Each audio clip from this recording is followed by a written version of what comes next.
नमस्कार दोस्तों। हरतालिका तीज व्रत आने वाला है। इस तीज व्रत में ना करें यह गलतियां, नहीं तो पूरा जीवन बर्बाद हो जाएगा। और कहा जाता है कि अगर हरतालिका तीज व्रत के दौरान सुहागन महिलाएं कोई भी गलती कर देती हैं तो इसका सीधा प्रभाव उनके पति पर देखने को मिलता है।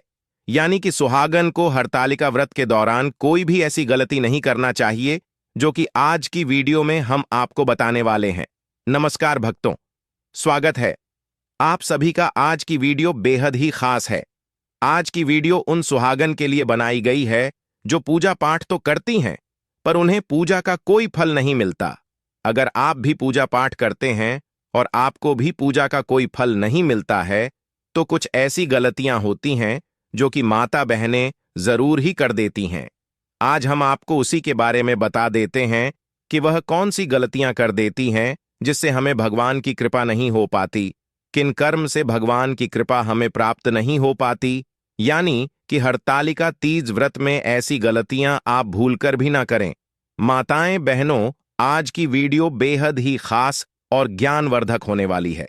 इसलिए आप अगर भगवान शिव के सच्चे भक्त हैं, माता पार्वती के सच्चे भक्त हैं, तो कमेंट बॉक्स में जाकर जय मां पार्वती, जय भगवान भोलेनाथ अवश्य ही लिखें, जिससे कि आपकी सभी इच्छाएं, मनोकामनाएं एवं भगवान शिव की कृपा आपके ऊपर बने रहे और आपके घर में सुख समृद्धि और धन दौलत और ऐश्वर्या की प्राप्ति हो। आज हम वह गलतियां आपको बताने जा रहे हैं जो कि आप हरतालिका तीज व्रत के दौरान भूल कर भी ना करें। अगर आप ऐसी गलतियां करते हो तो आपको पूजा का कोई फल नहीं मिलेगा। माताएं बहनें, उससे पहले आपको यह जानना बेहद खास है कि हरतालिका तीज व्रत कितनी तारीख को मनाई जाएगी। फिर हम जानेंगे वह कौन सी गलतियां हैं जो हर एक माता बहन पूजा पाठ करते समय यानी कि हरतालिका तीज व्रत के दौरान कर देती है, जिससे कि उन्हें कोई फल की प्राप्ति नहीं होती। इसलिए आप इस वीडियो को ध्यान से पूरा देखें और ध्यानपूर्वक सुने। चलिए जान लेते हैं सभी बातों को बारी बारी से। भगवान शिव व माता पार्वती को समर्पित हरतालिका तीज व्रत सुहागन के लिए बहुत ही खास होता है। हिंदू धर्म के अनुसार इस व्रत के प्रभाव से महिलाओं को अखंड सौभाग्य का आशीर्वाद मिलता है। जाने कब रखा जाएगा? व्रत हर साल भाद्रपद या भादो मास के शुक्ल पक्ष की तृतीया तिथि को हरतालिका तीज व्रत रखा जाता है। महिलाएं वैवाहिक जीवन में खुशहाली व अखंड सौभाग्य की प्राप्ति के लिए भगवान शिव व माता पार्वती की पूजा करती हैं। हरतालिका तीज व्रत मुख्य रूप से राजस्थान, मध्य प्रदेश, उत्तर प्रदेश, बिहार और झारखंड में रखा जाता है। हरतालिका तीज को बड़ी तीज कहते हैं। इस तीज से पहले हरियाली और कजरी तीज मनाई जाती है। इस साल कब है हरतालिका तीज? इस साल हरतालिका तीज 6 सितंबर 2004 को मनाई जाएगी। तृतीया तिथि 5 सितंबर को दोपहर 12 बजे से 6 सितंबर दोपहर 3 बजे तक रहेगी। पूजन के लिए यह समय सबसे शुभ है। तीज पूजन के लिए सुबह का समय सबसे शुभ माना गया है। अगर किसी कारणवश सुबह पूजा कर पाना संभव नहीं है तो प्रदोष काल में शिव पार्वती की पूजा कर सकते हैं। सूर्यास्त के बाद और रात्रि के आने से पहले का समय प्रदोष काल कहा जाता है। भगवान शिव मां पार्वती की विधि विधान से पूजा की जाती है और हरतालिका व्रत कथा को सुना जाता है। हरतालिका तीज व्रत का महत्व मान्यता है कि हरतालिका तीज करने से अखंड सौभाग्य की प्राप्ति होती है। इस दिन सुहागन महिलाएं निर्जला व्रत कर पति की लंबी आयु की कामना करती हैं। हरतालिका तीज व्रत 2024 शुभ मुहूर्त। हरतालिका तीज के पूजन का शुभ मुहूर्त 6 सितंबर की सुबह 7 बजे से 10 बजे तक रहेगा। पूजन की कुल अवधि 3 घंटे की है। हिंदू धर्म में सिंदूर को सुहाग का प्रतीक माना जाता है। इसे पति की लंबी उम्र से जोड़कर देखा जाता है। इसीलिए महिलाएं इसे हर दिन अपनी मांग में सजाती हैं। हरतालिका तीज पर महिलाओं को सिंदूर काना आदर भूलकर भी नहीं करना चाहिए। सिंदूर दान को इधर उधर रखने की बजाय संभाल कर रखना चाहिए। हरतालिका तीज पर अपने से बड़ी महिलाओं जैसे सास, ननद या फिर जेठानी आदि का अपमान नहीं करना चाहिए। रिश्ते में बड़ी इन महिलाओं से अखंड सौभाग्य का आशीर्वाद मिलता है। इसीलिए तीज वाले दिन इनका दिल नहीं दुखाना चाहिए, वरना यह महिलाएं आपसे अपशब्द भी कह सकती हैं जो अशुभ माना जाएगा। हरतालिका तीज पर सुहागिनों को काले कपड़े और काली चूड़ियां नहीं पहननी चाहिए। इस दिन लाल या पीला श्रृंगार शुभ माना जाता है। काला रंग अशुभ माना जाता है। हरतालिका तीज पर महिलाओं को काले रंग से खासकर बचना चाहिए, वरना आपकी शादीशुदा जिंदगी में खटास आ सकती है। खुशहाल जिंदगी के लिए पीला या लाल रंग पहने चाहिए। हरतालिका तीज का व्रत रखते समय किसी को भी गलत नहीं बोलना चाहिए और ना ही मन में किसी के लिए गलत ख्याल लाने चाहिए। इस दिन जितना हो सके दूसरे की मदद और उनकी भलाई करनी चाहिए। इस दिन पति की लंबी उम्र के लिए व्रत रखा जाता है, तो पति से किसी भी बात पर झगड़ना नहीं करना चाहिए और ना ही उसको गलत बोलना चाहिए। इस तरह के व्यवहार से दोनों का रिश्ता बेवजह खराब हो सकता है। हरतालिका तीज पर शिव पार्वती की पूजा करने से पहले उनके पुत्र और प्रथम पूज्य गणपति की पूजा सबसे पहले करना। पुत्र से पहले की गई पूजा को शिव पार्वती भी स्वीकार नहीं करती हैं और प्रसन्न होने की बजाय नाराज हो सकते हैं। इस तरह से आपका व्रत अधूरा रह सकता है। इस दिन व्रत रखने वाली महिलाओं को क्रोध नहीं करना चाहिए, इसीलिए महिलाएं हाथों में मेहंदी लगाती हैं ताकि उनका दिमाग ठंडा रहे। व्रत नहीं तोड़ा जाता। ऐसी मान्यता है कि इस दिन व्रती महिला किसी भी तरह का भोजन या अन्य कोई पदार्थ ग्रहण कर लिया जाता है तो अन्न की प्रकृति के अनुसार उसका अगला जन्म कुत्ते में होता है, इसीलिए व्रत को तोड़ा नहीं जाता है और तीज व्रत सबसे श्रेष्ठ और मंगलकारी माना जाता है। इसलिए आप इस दिन विशेष रूप से ध्यान रखें कि आप किसी भी चीज का सेवन ना करें। माताएं बहनों, अगर आपको फिर भी ललचा रहती है तो आप एक काम कर सकते हैं। आप अपने पास किसी ऐसी चीज को ना रखें जिससे कि आपका मन विचलित हो और खाने का मन करे। इसीलिए आप उन चीजों से तीज व्रत के दिन दूर रखें तो आपके लिए बहुत ही शुभ और मंगलकारी माना जाएगा। महिलाओं को रात भर जागना जरूरी होता है, क्यों 8 प्रहर पूजा भी करना होती है और यह भी मान्यता है कि जो महिला सो जाती है उसे अजगर या मगरमच्छ में जन्म होता है। इस दिन किसी भी माता बहनों को गलती से भी नहीं सोना चाहिए, क्योंकि यह बिल्कुल भी शुभ नहीं माना जाता और माता पार्वती भी ऐसी महिला से रुठ जाती है और भगवान शिव ऐसी पूजा का कोई फल प्रदान नहीं करते हैं। इसलिए आपको इन बातों का ज्ञान होना बेहद जरूरी है। इस दिन आपको भूल से भी नहीं सोना है। आपको इस बात को विशेष रूप से ध्यान रखना है, बल्कि पूजा भक्ति में ही पूरी रात आपको लगे रहना है। इस दिन आपको एक पल भी नहीं सोना चाहिए।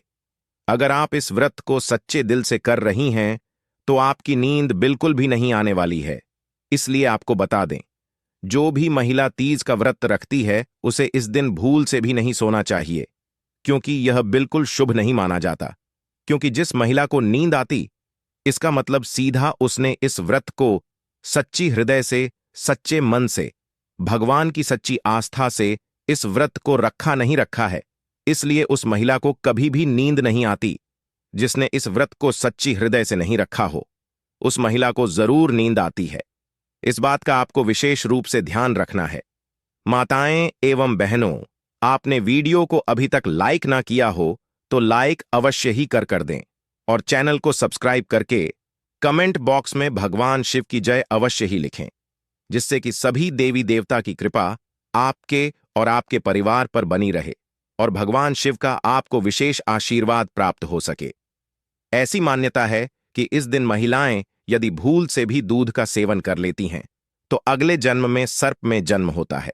अगर आपके घर में दूध आता है, आप अपने बच्चों को दूध पिलाते हैं तो अच्छी बात है, लेकिन इस बात का आपको को विशेष रूप से ध्यान रखना है और पति के साथ झगड़ा ना करें। यह व्रत पति की दीर्घायु अर्थात लंबी उम्र के लिए रखा जाता है। अतः महिलाएं इस दिन पति से किसी भी प्रकार का क्लेश या झगड़ा नहीं करें। इससे माता पार्वती आपसे रुठ जाती है और भगवान भी आपसे क्रोधित हो जाते हैं। ऐसी महिलाएं को व्रत नहीं रखना चाहिए, क्योंकि उसके कोई फल नहीं मिलता, बल्कि उसके पति और उसे घोर पाप लगता जाता है। इसलिए माताएं बहनों, आप इस दिन भूल कर भी नहीं करना चाहिए। इस दिन अपने से बड़े बुजुर्गों सहित छोटों का भी अपमान नहीं करें। इससे आपको अपने व्रत का फल नहीं मिलता है। ऐसा माना जाता, जो महिलाएं ऐसा करती हैं उसे इस पूजा का कोई भी फल नहीं मिलता है। इसलिए हरतालिका तीज के दिन आपको इस बात का विशेष रूप से ध्यान रखना है कि आपको न तो किसी पर क्रोधित होना है और न ही किसी से ज्यादा वार्तालाप या बहस करनी है, और व्रत के नियमों का पालन करने से व्रत का फल प्राप्त होता है और व्रत सफल होता है। व्रत के नियमों में निम्नलिखित बातें शामिल हैं। व्रत के दौरान अन्न नहीं खाना चाहिए। व्रत के दौरान पानी भी नहीं पीना चाहिए। व्रत के दौरान किसी भी प्रकार का तामसिक भोजन नहीं करना चाहिए। व्रत के दौरान किसी भी प्रकार का नशीला पदार्थ नहीं लेना चाहिए। व्रत के दौरान पवित्र और शुद्ध रहना चाहिए। व्रत के दौरान भगवान की पूजा और आराधना करनी चाहिए। तीज व्रत के दौरान क्रोध करने से व्रत का फल नहीं मिलता है। क्रोध करने से व्रत की पवित्रता भंग होती है और व्रत सफल नहीं होता है। क्रोध करने से बचने के लिए निम्नलिखित बातों का ध्यान रखना चाहिए। व्रत के दौरान शांत और धैर्यवान रहना चाहिए। व्रत के दौरान किसी भी प्रकार की नकारात्मक भावना को मन में नहीं आने देना चाहिए। व्रत के दौरान भगवान की पूजा और आराधना करनी चाहिए। व्रत के दौरान किसी भी प्रकार की हिंसा या उग्रता से बचना चाहिए। दान करने के लिए व्रत के दौरान गरीबों और जरूरतमंदों को दान करना चाहिए। व्रत के दौरान अनाथालय और धर्मशालाएं में दान करना चाहिए। व्रत के दौरान किसी भी प्रकार की सामग्री का दान करना चाहिए, जैसे कि अनाज, वस्त्र आदि। व्रत के दौरान भगवान की पूजा और आराधना करनी चाहिए और सच्चाई की प्रतिज्ञा करनी चाहिए। व्रत के दौरान दान करने से व्रत सफल होता है। तीज व्रत के दौरान परिवार के साथ लड़ाई करने से बचने के विषय में विस्तार से जानते हैं। तीज व्रत के दौरान परिवार के साथ लड़ाई करने से व्रत का फल नहीं मिलता है। परिवार के साथ लड़ाई करने से व्रत की पवित्रता भंग होती है और व्रत सफल नहीं होता है। परिवार के साथ लड़ाई करने से बचने के लिए निम्नलिखित बातों का ध्यान रखना चाहिए। व्रत के दौरान परिवार के साथ प्यार और स्नेह से पेश आना चाहिए। व्रत के दौरान परिवार के साथ किसी भी प्रकार की लड़ाई या विवाद से बचना चाहिए। व्रत के दौरान परिवार के साथ सहयोग और समझदारी से काम लेना चाहिए। व्रत के दौरान भगवान की पूजा और आराधना करनी चाहिए और सच्चाई की प्रतिज्ञा करनी चाहिए। व्रत के दौरान परिवार के साथ मिलजुल कर रहना चाहिए और प्रेम से पेश आना चाहिए। हिंसा से बचने के लिए बातों का ध्यान रखना चाहिए। व्रत के दौरान किसी भी प्रकार की हिंसा नहीं करनी चाहिए। व्रत के दौरान किसी भी जीव को नहीं मारना चाहिए। व्रत के दौरान किसी भी प्रकार की उग्रता से बचना चाहिए। व्रत के दौरान प्यार और दया से पेश आना चाहिए। माता पार्वती और शिव जी को खुश करने के लिए अगर पूजा के साथ उनके निमित्त हरतालिका तीज के दिन कुछ उपाय भी किए जाएं तो आपके बहुत से काम बन सकते हैं और आपकी खुशहाली को 4 चांद लग सकते हैं। तो आचार्य चाणक्य प्रकाश से जानते हैं कि आपको कौन से उपाय करने चाहिए। अगर आप अपने दाम्पत्य जीवन को खुशहाल बनाना चाहते हैं और जीवन साथी के साथ अपने रिश्ते को मजबूत करना चाहते हैं, तो हरतालिका तीज के दिन शिवलिंग पर कच्चा दूध मिला हुआ जल चढ़ाने के साथ साथ अपने माथे पर रोली का तिलक भी लगाएं। अगर आप अपने जीवन साथी को आर्थिक रूप से मजबूत देखना चाहते हैं, तो हरतालिका तीज के दिन भगवान शिव को नमस्कार करके उन्हें आंख के 5 फूल चढ़ाकर शिव चालीसा का पाठ करें। अगर आप अपने जीवन में फलों की प्राप्ति और हर क्षेत्र में तरक्की चाहते हैं, तो हरतालिका तीज के दिन किसी जरूरतमंद को अनाज भेंट करने के साथ ही शिव जी के इस मंत्र का जाप करें। मंत्र है ओम नमः शिवाय। अगर आप अपने शरीर को तंदुरुस्त बनाए रखना चाहते हैं, तो हरतालिका तीज के दिन शिवलिंग पर शुद्ध जल चढ़ाने के साथ साथ शिवजी को नारियल से बनी मिठाई का भोग लगाएं। साथ ही 11 बार ओम नमः शिवाय का उच्चारण करें। अगर आप अपने किसी काम में पूरी तरह से सफलता पाना चाहते हैं, तो हरतालिका तीज के दिन दूध, दही, शहद, गंगा जल और शक्कर मिलाकर पंचामृत बनाएं और उससे भगवान शिव को भोग लगाएं और उसमें से थोड़ा सा भोग बचाकर रख लीजिए। बचे हुए भोग को किसी गाय के बछड़े या किसी बैल को खिला दीजिए।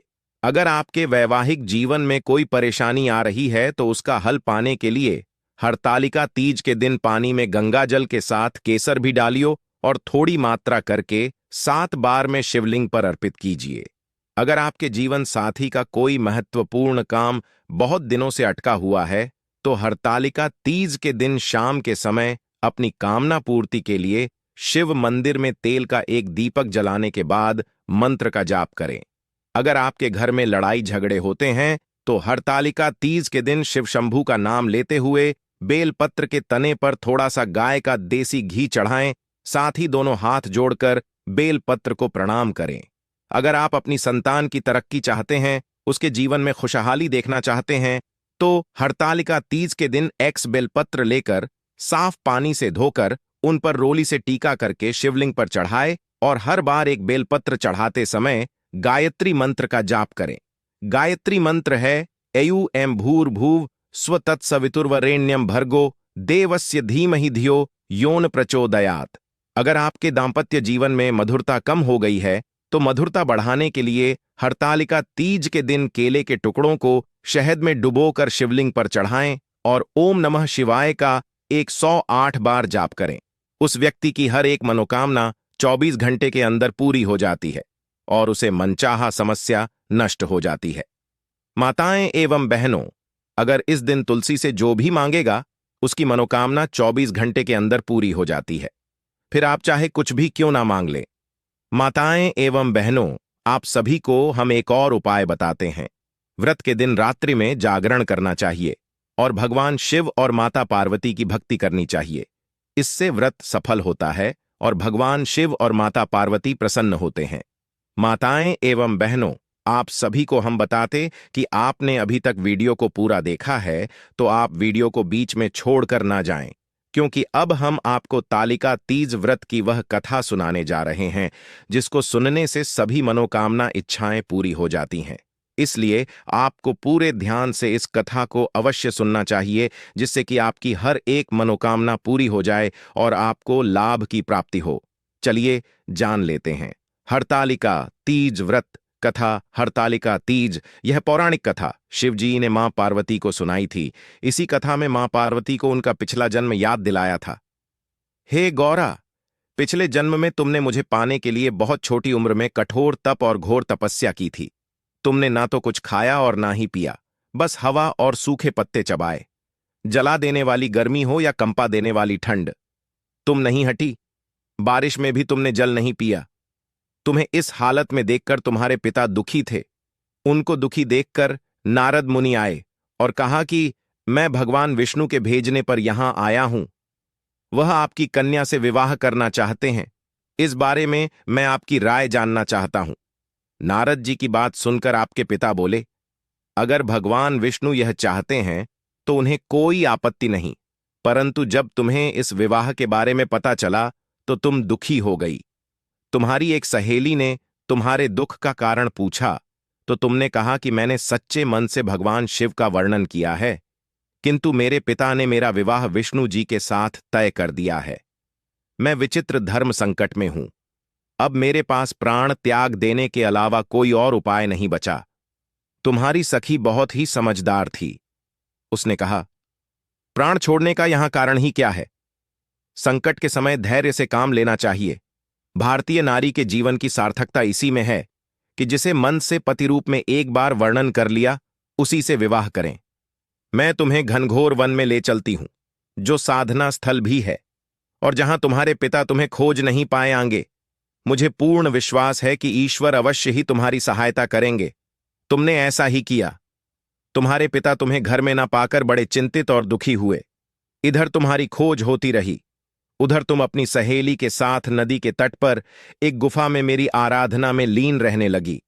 तुमने रेत से शिवलिंग का निर्माण किया। तुम्हारी इस कठोर तपस्या के प्रभाव से मेरा आसन हिल उठा और मैं शीघ्र ही तुम्हारे पास पहुंचा और तुमसे वर मांगने को कहा। तब अपनी तपस्या के फलीभूत मुझे अपने समक्ष पाकर तुमने कहा, मैं आपको सच्चे मन से पति के रूप में वर्णन कर चुकी हूं। यदि आप सचमुच मेरी तपस्या से प्रसन्न होकर यहां पधारे हैं तो मुझे अपनी अर्धांगिनी के रूप में स्वीकार कर लीजिए। तब तथास्तु कहकर मैं कैलाश पर्वत पर लौट गया।